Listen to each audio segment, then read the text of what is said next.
R G civil service daily current affairs പ്രോഗ്രാമിലേക്ക് ഏവർക്കും സ്വാഗതം. ഇന്ന് 2020 നവംബർ 9 വരെയുള്ള ആനുകാലിക സംഭവങ്ങളെ ആസ്പദമാക്കിയുള്ള വീഡിയോ ആണ് നിങ്ങൾക്കായി ഷെയർ ചെയ്തിരിക്കുന്നത്. ഈ ചാനൽ ഉപകാരപ്രദമാണ്, തീർച്ചയായും ചാനൽ സബ്സ്ക്രൈബ് ചെയ്യുക. നമുക്ക് ഇന്നത്തെ ആനുകാലിക സംഭവങ്ങളിലേക്ക് പോകാം. 2020 നവംബറിൽ പാരീസ് കാലാവസ്ഥാ ഉടമ്പടിയിൽ നിന്ന് ഔദ്യോഗികമായി പിൻവാങ്ങിയ രാജ്യം ഏത്? 2020 നവംബറിൽ പാരീസ് കാലാവസ്ഥാ ഉടമ്പടിയിൽ നിന്ന് ഔദ്യോഗികമായി പിൻവാങ്ങിയ രാജ്യം ഏത്? ഉത്തരം അമേരിക്കയാണ്. പാരീസ് കാലാവസ്ഥാ ഉടമ്പടിയിൽ നിന്ന് ഔദ്യോഗികമായി പിൻവാങ്ങിയ രാജ്യം അമേരിക്ക. അമേരിക്കയുടെ 46ാമത് പ്രസിഡന്റ് ആയി തെരഞ്ഞെടുക്കപ്പെട്ടത് ജോ ബൈഡൻ ആണ്. നമുക്ക് അറിയാം, കഴിഞ്ഞ ദിവസങ്ങളിൽ സൂചിപ്പിച്ചിരുന്നു. തലസ്ഥാനം വാഷിംഗ്ടൺ DC ആണ്. അമേരിക്കയുടെ തലസ്ഥാനം വാഷിംഗ്ടൺ DC. അടുത്ത ചോദ്യത്തിലേക്ക് പോകാം. കേരളത്തിലെ ആദ്യത്തെ സമഗ്ര ഗാന്ധി മ്യൂസിയം നിലവിൽ വരുന്നത് എവിടെ? കേരളത്തിലെ ആദ്യത്തെ സമഗ്ര ഗാന്ധി മ്യൂസിയം നിലവിൽ വരുന്നത് എവിടെ? ആലപ്പുഴയിലാണ് ആദ്യത്തെ സമഗ്ര ഗാന്ധി മ്യൂസിയം നിലവിൽ വരുന്നത്. Alappuzha. Next question. 2020-21 Indian super league സീസണിലെ കേരള ബ്ലാസ്റ്റേഴ്സ് ടീമിന്റെ ടൈറ്റിൽ സ്പോൺസർ ആര്? 2020-21 ഇന്ത്യൻ സൂപ്പർ ലീഗ് ISL സീസണിലെ കേരള ബ്ലാസ്റ്റേഴ്സ് ടീമിന്റെ ടൈറ്റിൽ സ്പോൺസർ ആരാണെന്നാണ് ചോദ്യം. ഇന്ത്യൻ ക്രിക്കറ്റ് ടീമിന്റെ സ്പോൺസർ തന്നെ ആയിരിക്കാം. ആരാണത്? ഇന്ത്യൻ ക്രിക്കറ്റ് ടീമിന്റെ ഇപ്പോഴത്തെ സ്പോൺസർ ബൈജൂസ് ലേണിംഗ് ആപ്പാണ്. ബൈജൂസ് ലേണിംഗ് ആപ്പ് തന്നെയാണ് ISLലെ കേരള ബ്ലാസ്റ്റേഴ്സ് ടീമിന്റെയും സ്പോൺസർ, ടൈറ്റിൽ സ്പോൺസർ എന്നറിയപ്പെടുന്നത്. അടുത്ത ചോദ്യത്തിലേക്ക് പോകാം. സംസ്ഥാനത്തിന്റെ ഔദ്യോഗിക തവളയായി പ്രഖ്യാപിക്കുന്ന തവളയേത്? സംസ്ഥാനത്തിന്റെ ഔദ്യോഗിക തവളയായി പ്രഖ്യാപിക്കുന്ന തവളയേത്? നമുക്കറിയാം, സംസ്ഥാന മത്സ്യമുണ്ട്. അതേപോലെ എല്ലാ കാര്യങ്ങളിലും ഔദ്യോഗികമായി സംസ്ഥാനപരമായ മത്സ്യം, അതേപോലെ തന്നെ സംസ്ഥാന പുഷ്പമുണ്ട്. ഓരോന്നുണ്ട്. പക്ഷേ സംസ്ഥാന തവള ഇതുവരെ പ്രഖ്യാപിച്ചില്ലായിരുന്നു. എങ്കിൽ ഇതാ സംസ്ഥാനത്തിന്റെ ഔദ്യോഗിക തവളയായി പ്രഖ്യാപിക്കുന്ന തവളയുടെ പേര് നമുക്ക് കാണാം. എന്താണ്? മഹാബലി തവള എന്നുള്ളതാണ്. മഹാബലി തവള. ഈ തവളയുടെ പേര് മഹാബലി എന്ന് നൽകാൻ കാരണം ഒരു വർഷത്തിൽ ഒരിക്കൽ മാത്രം പുറത്തു വരുന്ന തവള എന്നതുകൊണ്ട് തന്നെയാണ് മഹാബലി തവള എന്ന് ഇതിന് പേര് നൽകിയിരിക്കുന്നത്. അപ്പോൾ മഹാബലി തവളയാണ് ഇനി സംസ്ഥാനത്തിന്റെ ഔദ്യോഗിക തവള. അടുത്ത ചോദ്യം. 2020 നവംബറിൽ മുൻ മന്ത്രി MV രാഘവന്റെ ഓർമ്മയ്ക്കായി MVR ട്രസ്റ്റ് ഏർപ്പെടുത്തിയ MVR അവാർഡിന് അർഹയായത് ആര്? 2020 നവംബറിൽ മുൻ മന്ത്രി MV രാഘവന്റെ ഓർമ്മയ്ക്കായി MVR ട്രസ്റ്റ് ഏർപ്പെടുത്തിയ MVR അവാർഡിന് അർഹയായത് ആര്? സുഗതകുമാരിയാണ്. MVR ട്രസ്റ്റ് ഏർപ്പെടുത്തിയ MVR പുരസ്കാരത്തിന് അർഹയായത് സുഗതകുമാരി. അടുത്ത ചോദ്യത്തിലേക്ക് പോകാം. ഷിപ്പിംഗ് മന്ത്രാലയത്തിന്റെ പുതിയ പേരെന്ത്? ഷിപ്പിംഗ് മന്ത്രാലയത്തിന്റെ പുതിയ പേര് മിനിസ്ട്രി ഓഫ് ഷിപ്പിംഗ് എന്നായിരുന്നു നേരത്തെ പേര്. ഈ അടുത്തായി പ്രധാനമന്ത്രി നരേന്ദ്രമോദി അതിന് പുതിയ റീനെയിം ചെയ്തിരിക്കുകയാണ്. ഷിപ്പിംഗ് മന്ത്രാലയത്തിന്റെ പുതിയ പേര് എന്ത്? Ministry of ports, shipping and waterways. Ministry of ഷിപ്പിങ്ങിന്റെ കൂടെ പോർട്സും വാട്ടർവേസും കൂട്ടിച്ചേർത്തിരിക്കുകയാണ്. Ministry of ports, shipping and waterways, അതായത് തുറമുഖ, ഷിപ്പിംഗ്, ജലപാത മന്ത്രാലയം എന്നുള്ളതാണ് ഇപ്പം പേര് നൽകിയിരിക്കുന്നത്. തുറമുഖ, ഷിപ്പിംഗ്, ജലപാത മന്ത്രാലയം. Ministry of ports, shipping and waterways. അടുത്ത ചോദ്യത്തിലേക്ക് പോകാം. ഇന്ത്യയിലെ ആദ്യ സോളാർ അടിസ്ഥാനമാക്കിയുള്ള, അതായത് solar based integrated multi village water supply project നിലവിൽ വന്നത് എവിടെ? ഇന്ത്യയിലെ ആദ്യ സോളാർ അടിസ്ഥാനമാക്കിയുള്ള integrated multi village water supply project. അപ്പോൾ സോളാർ ബേസ് ചെയ്തുകൊണ്ടുള്ള ഒരു multi village water supply project ഇന്ത്യയിൽ ആദ്യമായി വരുന്നതാണ്. അത് എവിടെയാണ് എന്നുള്ളതാണ് ചോദ്യം. അരുണാചൽ പ്രദേശിലാണ്. അരുണാചൽ പ്രദേശിൽ India's first solar based water supply പ്രൊജക്റ്റാണ് അരുണാചൽ പ്രദേശിൽ ലോഞ്ച് ചെയ്തിരിക്കുന്നത്. അവിടുത്തെ മുഖ്യമന്ത്രി, അരുണാചൽ പ്രദേശിലെ മുഖ്യമന്ത്രി പെമാ ഖണ്ഡു ആണ്. ശ്രദ്ധിക്കുക, മുഖ്യമന്ത്രിയുടെ പേര് പെമാ ഖണ്ഡു. അടുത്ത ചോദ്യത്തിലേക്ക് പോകാം. 2020 കാനറ ബാങ്കിൽ ലയിച്ച പബ്ലിക് സെക്ടർ ബാങ്ക് ഏത്? കാനറ ബാങ്കിൽ ലയിച്ച പബ്ലിക് സെക്ടർ ബാങ്ക് ഇപ്പോൾ നേരത്തെ ദേശസാൽക്കരണ ബാങ്ക് 19 ആയിരുന്നു. 20 നിന്ന് കുറഞ്ഞ് 19 19 നിന്ന് വീണ്ടും താന്ന് ഇപ്പോൾ 12 ദേശസാൽകൃത ബാങ്ക് മാത്രമേ ഉള്ളൂ. കുറേയധികം ബാങ്കുകൾ പരസ്പരം ലയിച്ചിട്ടുണ്ട്. അപ്പോൾ ഇപ്പോൾ 12 ദേശസാൽകൃത ബാങ്കുകൾ. ഇതിനു മുമ്പത്തെ ഡെയിലി കറണ്ട് അഫയേഴ്സിൽ അത് സൂചിപ്പിച്ചിരുന്നു. എങ്കിലും കേരളത്തിൽ കൂടുതൽ പ്രാധാന്യമുള്ള ഒരു ബാങ്ക് എന്ന നിലയിൽ ആണ് ഈ ചോദ്യം വന്നത്. കാനറ ബാങ്ക് ലയിപ്പിച്ച പബ്ലിക് സെക്ടർ ബാങ്ക് ഏത് എന്നുള്ളതാണ്. 2020 കാനറ ബാങ്ക് ലഭിച്ച പബ്ലിക് സെക്ടർ ബാങ്ക് സിൻഡിക്കേറ്റ് ബാങ്കാണ്. ശ്രദ്ധിക്കുക, കാനറ ബാങ്ക് ലഭിച്ച പബ്ലിക് സെക്ടർ ബാങ്ക് സിൻഡിക്കേറ്റ് ബാങ്കാണ്. ഇപ്പോൾ ദേശസാൽകൃത ബാങ്കുകളുടെ എണ്ണം 12 ആണ്.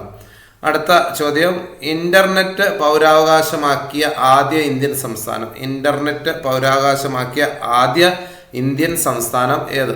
കേരളമാണ്. ഇന്റർനെറ്റ് പൗരാവകാശമാക്കിയ ആദ്യ ഇന്ത്യൻ സംസ്ഥാനം കേരളം. അടുത്ത ചോദ്യത്തിലേക്ക് പോകാം. കോവിഡ് പ്രതിരോധ പ്രവർത്തനങ്ങളുടെ ഭാഗമായി കേന്ദ്ര സർക്കാർ പുറത്തിറക്കിയ ആപ്പ് ഏത്?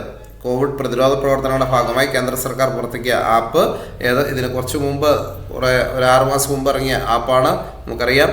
ആ ആപ്പിൻ്റെ പേര് ആരോഗ്യ സേതു ആപ്പാണ്. ഇത് വളരെ പ്രാധാന്യമുണ്ട് PSC പരീക്ഷയെ സംബന്ധിച്ചൊക്കെ, അതുകൊണ്ടാണ് ഈ ചോദ്യം വീണ്ടും ചോദിച്ചിരിക്കുന്നത്. ആരോഗ്യ സേതു ആപ്പ്. ക്വസ്റ്റ്യൻ നമ്പർ 11, അന്തരീക്ഷത്തിലെ ഈർപ്പം ഉപയോഗിച്ച് ശുദ്ധജലം ഉണ്ടാക്കുന്ന ഇന്ത്യൻ റെയിൽവേയുടെ പദ്ധതി. അന്തരീക്ഷത്തിലെ ഈർപ്പം ഉപയോഗിച്ച് ശുദ്ധജലം ഉണ്ടാക്കുന്ന ഇന്ത്യൻ റെയിൽവേയുടെ പദ്ധതി ഏത്? മേഘദൂത് എന്നാണ്. ഈർപ്പം ഉപയോഗിച്ച് ശുദ്ധജലം ഉണ്ടാക്കുന്ന പദ്ധതി മേഘദൂത് എന്നാണ്. അടുത്ത ക്വസ്റ്റ്യൻ, 2024 ചന്ദ്രനിലേക്ക് ആദ്യമായി ഒരു വനിതയെ എത്തിക്കുന്ന നാസയുടെ ചാന്ദ്ര ദൗത്യത്തിൻ്റെ പേരെന്ത്? 2024 ചന്ദ്രനിലേക്ക് ആദ്യമായി ഒരു വനിതയെ എത്തിക്കുന്ന നാസയുടെ ചാന്ദ്ര ദൗത്യത്തിൻ്റെ പേര്. നാസ അമേരിക്കയുടെ നേതൃത്വത്തിലുള്ള പര്യവേഷണ വിഭാഗമാണ് നാസയുടെ പുതിയ ചാന്ദ്ര ദൗത്യത്തിൽ വനിതയെ ചന്ദ്രനിലെത്തിക്കുന്ന ആ പദ്ധതിയുടെ പേര് ആർട്ടമിസ് എന്നാണ്. ആർട്ടമിസ്, ശ്രദ്ധിക്കുക, ആർട്ടമിസ്.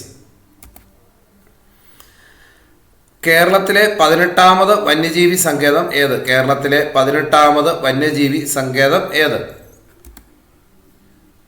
കരിമ്പുഴയാണ് കേരളത്തിലെ 18ാമത് വന്യജീവി സങ്കേതം. മലപ്പുറം ജില്ലയിലെ കരിമ്പുഴ മലപ്പുറം ജില്ലയിലെ ആദ്യ വന്യജീവി സങ്കേതം കൂടിയാണിത്. ശ്രദ്ധിക്കുക, വളരെ പ്രധാനപ്പെട്ട ഒരു ചോദ്യമാണ്. മലപ്പുറം ജില്ലയിലെ ആദ്യ വന്യജീവി സങ്കേതമാണ് കരിമ്പുഴ വന്യജീവി സങ്കേതം. അത് കേരളത്തിലെ തന്നെ ഏറ്റവും വലിയ 4ാമത്തെ വന്യജീവി സങ്കേതം കൂടിയാണ്. 1ാമത്തെ പെരിയാറാണ്. 4ാമത്തെ വലിയ വന്യജീവി സങ്കേതമാണ് കരിമ്പുഴ, മലപ്പുറം ജില്ലയിലെ ആദ്യ വന്യജീവി സങ്കേതവും. അടുത്ത ക്വസ്റ്റ്യൻ ശ്രദ്ധിക്കുക. IMFന്റെ വിദേശകാര്യ ഉപദേശക സമിതിയിലേക്ക് തെരഞ്ഞെടുക്കപ്പെട്ട ഇന്ത്യയുടെ മുൻ റിസർവ് ബാങ്ക് ഗവർണർ. IMFന്റെ വിദേശകാര്യ, ഇന്ത്യൻ മോണിറ്ററി ഫണ്ടാണ്. IMFന്റെ വിദേശകാര്യ ഉപദേശ സമിതിയിലേക്ക് തെരഞ്ഞെടുക്കപ്പെട്ട ഇന്ത്യയുടെ മുൻ റിസർവ് ബാങ്ക് ഗവർണർ രഘുറാം രാജനാണ്. രഘുറാം രാജൻ. ISROയുടെ പുതിയ റോക്കറ്റ് വിക്ഷേപണ കേന്ദ്രം നിലവിൽ വരുന്ന എവിടെ? ISROയുടെ പുതിയ റോക്കറ്റ് വിക്ഷേപണ കേന്ദ്രം നിലവിൽ വരുന്നത് എവിടെ? ISRO, ഇന്ത്യൻ സ്പേസ് റിസർച്ച് ഓർഗനൈസേഷനാണ് ISRO. ISROയുടെ പുതിയ റോക്കറ്റ് വിക്ഷേപണ കേന്ദ്രം നിലവിൽ വരുന്നത് തൂത്തുക്കുടിയിലാണ്. ഇന്ത്യയിലെ ആകെ ശ്രീഹരിക്കോട്ട മാത്രമേ പ്രധാന വിക്ഷേപണ കേന്ദ്രമുള്ളൂ. അത് ശ്രദ്ധിക്കുക, ശ്രീഹരിക്കോട്ട മാത്രമേ പ്രധാന വിക്ഷേപണ കേന്ദ്രമുള്ളൂ. ശ്രീഹരിക്കോട്ടയ്ക്ക് പുറമെ ഇപ്പോൾ ISROയുടെ പുതിയ വിക്ഷേപണ കേന്ദ്രം തൂത്തുക്കുടിയിലാണ് നിലവിൽ വരുന്നത്. ഇനി മറ്റൊരു ചോദ്യം കൂടി വരാൻ, നിങ്ങൾ തെറ്റിദ്ധരിക്കപ്പെട്ട് എഴുതരുത്, അതുകൊണ്ടാണ് ഈ ക്വസ്റ്റിനോട് ഉൾക്കൊള്ളിച്ചത്. ആദ്യമായി ISRO ശ്രീഹരിക്കോട്ടയ്ക്ക് പുറത്ത് റോക്കറ്റ് നിയന്ത്രണ കേന്ദ്രം തുടങ്ങുന്നത് എവിടെ എന്നുള്ളൊരു ചോദ്യം വരാം. അത് ശ്രദ്ധിക്കുക. റോക്കറ്റ് നിയന്ത്രണ കേന്ദ്രം ISRO വിക്ഷേപിക്കുന്നത് ശ്രീഹരിക്കോട്ടയിൽ നിന്നാണെങ്കിലും നിയന്ത്രിക്കുന്നത് തുമ്പയിലിരുന്ന് നിയന്ത്രിക്കാം. ആ രീതിയിലേക്ക് കൊണ്ടുവന്നിട്ടുണ്ട്. അപ്പോൾ ആദ്യമായി ISRO ശ്രീഹരിക്കോട്ടയ്ക്ക് പുറത്ത് റോക്കറ്റ് നിയന്ത്രണ കേന്ദ്രം തുടങ്ങുന്നത് തുമ്പയിലാണ്. എന്നാൽ പുതിയ വിക്ഷേപണ കേന്ദ്രം വരുന്നത് എവിടെ? പുതിയ വിക്ഷേപണ കേന്ദ്രം വരുന്നത് തൂത്തുക്കുടിയിലാണ്.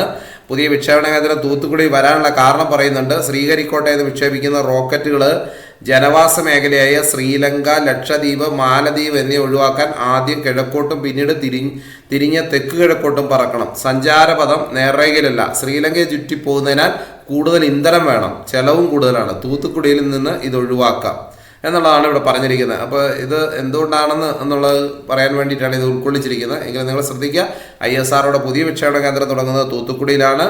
കാരണം ഇന്ധന ലാഭം വരുത്താൻ വേണ്ടിയിട്ടാണ് തൂത്തുക്കുടിയെ സെലക്ട് ചെയ്തത്. കുലശേഖര പട്ടണത്താണ്. അതേപോലെ തന്നെ ISRO ശ്രീഹരിക്കോട്ടയ്ക്ക് പുറത്ത് ഇപ്പോൾ റോക്കറ്റ് നിയന്ത്രണ കേന്ദ്രം തുടങ്ങിയത് തുമ്പ, വിക്രം സാരാഭായ് സ്പേസ് സെൻറ്റർ തുമ്പയാണ്. ഏക വിക്ഷേപണ കേന്ദ്രം, ഇന്ത്യയുടെ ഇപ്പോൾ നിലവിലുള്ള ഏക വിക്ഷേപണ കേന്ദ്രം ശ്രീഹരിക്കോട്ടയാണ്. ശ്രീഹരിക്കോട്ടയുടെ പേരെന്താണ്?